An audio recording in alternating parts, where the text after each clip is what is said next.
So if you look at the development process, planning is up front, and then once you get approvals through the planning process, you move into the plan check process, which involves our building and engineering functions.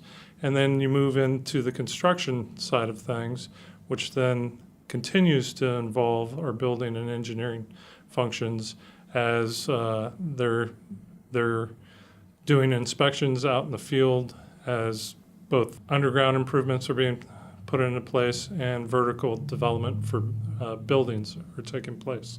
Then at the end of the day, all functions, planning, building, and engineering are involved in signing off on the final occupancy of any new structures that are taking place.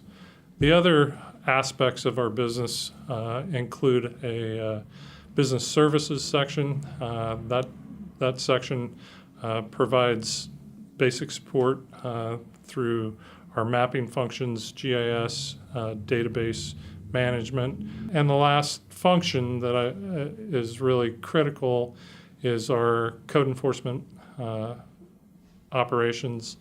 Their operations really maintain the overall property values here within the community. One of their focuses is health and safety. It's also property maintenance, making sure that we don't have weeds that are 3 feet high in folks' front yards, or rubbish, or parked cars on lawn areas. All of those type of items that degrade the neighborhood are addressed by the folks that work in that division. The annual budget is about $10.4 million, and as part of that, when you start pulling out some of the special funds, really the operating budget is about $9.3 million overall. We're a little bit unique because we charge fees for both building permits and for services in some areas, mainly in the planning, engineering, and building side of things. This goes back to the philosophy that development should pay for itself.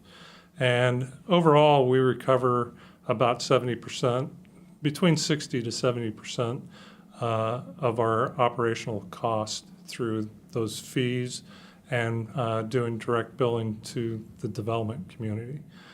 So that really reduces our overall discretionary impacts to the general fund to about right around $4 million.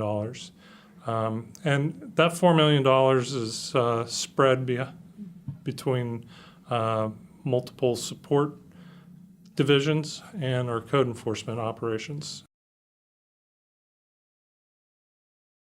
Our operations overall are a service operation. So when you start looking at making cuts, that means that you're cutting positions for the most part. And what that does is it has a trickle-down effect. It really starts to reflect more in our performance standards, where it takes you longer to get your plan checks through the process.